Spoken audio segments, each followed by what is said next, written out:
ಮೌಢ್ಯತೆಯನ್ನು ಬದುಕಾಗಿಸಿಕೊಳ್ಳುತ್ತಿರುವ ಸಮಾಜದಲ್ಲಿ ಸತ್ಯ ಹೇಳುವ ವಿಜ್ಞಾನದ ಜಾಗೃತಿ ಅಗತ್ಯ ಇದೆ ಎಂದು ಬಿಇಒ ಕೆಎಸ್ ಸುರೇಶ್ ಹೇಳಿದರು. ಚಳ್ಳಕೆರೆ ನಗರದ ಹೊಂಗಿರಣ ಶಾಲಾ ಆವರಣದಲ್ಲಿ Hongirana educational trust, Chitradurga science foundation ಸಹಯೋಗದಲ್ಲಿ ಹಮ್ಮಿಕೊಂಡಿದ್ದ ರಾಷ್ಟ್ರೀಯ ಬಾಹ್ಯಾಕಾಶ ದಿನಾಚರಣೆ ಕಾರ್ಯಕ್ರಮ ಉದ್ಘಾಟಿಸಿ ಅವರು ಮಾತನಾಡಿದರು. ಪ್ರಕೃತಿಯಲ್ಲಿನ ಬದಲಾವಣೆ ಬಗ್ಗೆ ತಪ್ಪಾಗಿ ತಿಳಿಯುವ ಕೆಲಸ ಮುಂದುವರಿಯುತ್ತಿದೆ. ಜನತೆಗೆ ಸತ್ಯ ತಿಳಿಸಲು ವಿಜ್ಞಾನದ ಆಧಾರ ಬೇಕು. ವಿಜ್ಞಾನದ ಅಧ್ಯಯನ ಮಾಡಿದ ವಿಜ್ಞಾನಿಗಳು ಜನರನ್ನು ಉದ್ದೇಶಿಸಿ ಮಾತನಾಡುವ ಪರಿಪಾಠ ಬೆಳೆಸಿಕೊಳ್ಳಬೇಕು. ಸತ್ಯ ಗೊತ್ತಿದ್ದವರು ಮೌನವಾಗುವ ಸ್ಥಿತಿ ರೂಢಿಸಿಕೊಳ್ಳುತ್ತಾರೆ. ಇದರಿಂದ ಸಮಾಜಕ್ಕೆ ದ್ರೋಹವಾಗುತ್ತದೆ. ತಲೆಮಾರಿನಿಂದ ಹೊಸ ತಲೆಮಾರಿನವರೆಗೂ ಮೌಢ್ಯತೆಯೇ ಸತ್ಯವಾಗಿ ಸಂದೇಶ ಬಲವರ್ಧನೆ ಆಗುತ್ತಿದೆ. ಈಗಲೂ ದೇವರು, ದೆವ್ವ, ಮಾಟ ಮಂತ್ರ ಎನ್ನುವ ಆಚರಣೆ ನಿಲ್ಲುತ್ತಿಲ್ಲ ಎಂದು ಕಳವಳ ವ್ಯಕ್ತಪಡಿಸಿದರು. ಚಿತ್ರದುರ್ಗ ಸೈನ್ಸ್ ಫೌಂಡೇಶನ್ ಅಧ್ಯಕ್ಷರಾದ ಡಾಕ್ಟರ್ ಜಿ.ಎನ್. ಮಲ್ಲಿಕಾರ್ಜುನಪ್ಪ ಮಾತನಾಡಿ, ವಿದ್ಯಾರ್ಥಿಗಳು ಪಠ್ಯ ಮತ್ತು ಪರೀಕ್ಷೆಗಳಿಗೆ ಸೀಮಿತ ಆಗಬಾರದು.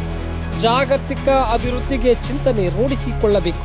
ದಿನನಿತ್ಯದ ಬದುಕಿನ ಭಾವನೆಗಳ ಬೆಳಕಾಗುವ ತಂತ್ರಜ್ಞಾನ ಬೆಳೆಸಿಕೊಳ್ಳಬೇಕು. ಪ್ರಸ್ತುತ ಮನುಷ್ಯನ ಬದುಕು ಸರಳವಾಗಿದೆ. ಇದಕ್ಕೆ ವಿಜ್ಞಾನಿಗಳು ಆವಿಷ್ಕಾರ ಮತ್ತು ವಿಜ್ಞಾನಿಗಳ ಪರಿಶ್ರಮ ಕಾರಣವಾಗಿದೆ. ವಿಜ್ಞಾನ ಕುರಿತು ಅಧ್ಯಯನ ಅಂಶಗಳನ್ನು ಭೌತಿಕವಾಗಿ ಬಳಕೆ ಮಾಡುವ ಕೌಶಲ್ಯದಿಂದ ಜಗತ್ತು ವೈವಿಧ್ಯಮಯವಾಗಿ ಬೆಳೆಯುತ್ತದೆ ಎಂದು ಹೇಳಿದರು.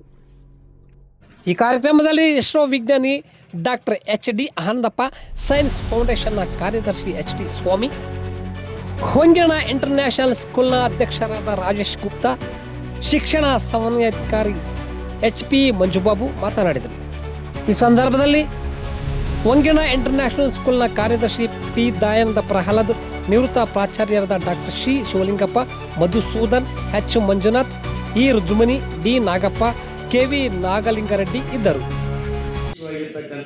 ಆಸಕ್ತಿಯನ್ನು ಹೊಂದಿ ಅದನ್ನು ನಮ್ಮ ಅಧ್ಯಯನದ ಭಾಗವಾಗಿ ತೆಗೆದುಕೊಂಡು ಜೀವನದ ಸಂದರ್ಭಕ್ಕೆ ಬಹಳ ಅತ್ಯಗತ್ಯ. ಯಾಕೆಂದರೆ ಬದುಕಿನಲ್ಲಿ ನಡೆಯುವಂತಹ ಕಾರಣಗಳು, ಅದರ ಪರಿಣಾಮಗಳನ್ನು ನಾವು ಗ್ರಹಿಸದೆ ಒಂದು ಯಾವುದೋ ಒಂದು ಉದ್ದೀಪನಕ್ಕೆ ಒಳಗಾಗಿ ಈ ಒಂದು ಮೂಲ ಕಾರಣಗಳನ್ನು ತಿಳಿದುಕೊಂಡು ನಮ್ಮ ಪ್ರಯೋಗಾಲಯಗಳಿಗೆ ಸೀಮಿತ ಆಗಿದೆಯೋ, ಪಠ್ಯ ಪುಸ್ತಕಗಳಿಗೆ ಸೀಮಿತ ಆಗಿದೆಯೋ, ಪರೀಕ್ಷೆಗಳಿಗೆ ಸೀಮಿತ ಆಗಿದೆಯೋ, ಆ ವಿಜ್ಞಾನವನ್ನು ನಾವು ಬದುಕನ್ನಾಗಿ ಹೇಗೆ ಮಾಡಿಸ್ಕೊಳ್ಬೇಕು, ನಮ್ಮ ದಿನನಿತ್ಯದ ವರ್ತನೆಗಳಲ್ಲಿ ನಮ್ಮ ಸ್ವಭಾವ. ಹಾಗಾಗಿ ರಾಕೆಟ್ನಲ್ಲಿ ಮಲ್ಟಿ ಸ್ಟೇಜ್ ರಾಕೆಟ್ ಇರುತ್ತೆ. ನಾವು ಈ ಕಾಣಿಸ್ತಾ ಇದೆಯಲ್ಲ C-25 ಅಂತ, ಕ್ರಯೋಜೆನಿಕ್ ಇಂಜಿನ್ ಅಂತ. ಕ್ರಯೋಜೆನಿಕ್ ಇಂಜಿನ್ ಅಂತ ಹೇಳಿದ್ರೆ, ಈಗ ಆಕ್ಸಿಜನ್ ಮತ್ತು ನೈಟ್ರೋಜನ್ನ ದ್ರವ ರೂಪಕ್ಕೆ ತಗೊಂಡು ಹೋದರೆ ಲಿಕ್ವಿಡ್ ಫಾರ್ಮ್, ಅದು ಮ್ಯಾಕ್ಸಿಮಮ್ ಎಫಿಷಿಯನ್ಸಿ ಕೊಡುತ್ತೆ. ಈಗ 100 ಕಿಲೋಮೀಟರ್. ಸೊ ಹೈಯರ್ ಸ್ಟೇಜಸ್ ಅಲ್ಲಿ ಉಪಗ್ರಹನ ಉಡಾವಣೆ ಮಾಡಬೇಕಾದ್ರೆ ಜಾಸ್ತಿ ಫೋರ್ಸ್ ಬೇಕಾಗುತ್ತೆ. ಮತ್ತೆ ಕರೆಕ್ಟ್ ನಿಖರವಾದ ಆರ್ಬಿಟ್ಗೆ ಉಪಗ್ರಹನ ಉಡಾವಣೆ ಮಾಡಬೇಕಾಗುತ್ತೆ. ಅದಕ್ಕೆ ಕ್ರಯೋಜೆನಿಕ್ ಸ್ಟೇಜ್ ಅಂತ ಹೇಳ್ತೀವಿ. ಅದು ಟೆಂಪರೇಚರ್ ಏನಂತ ಹೇಳಿದ್ರೆ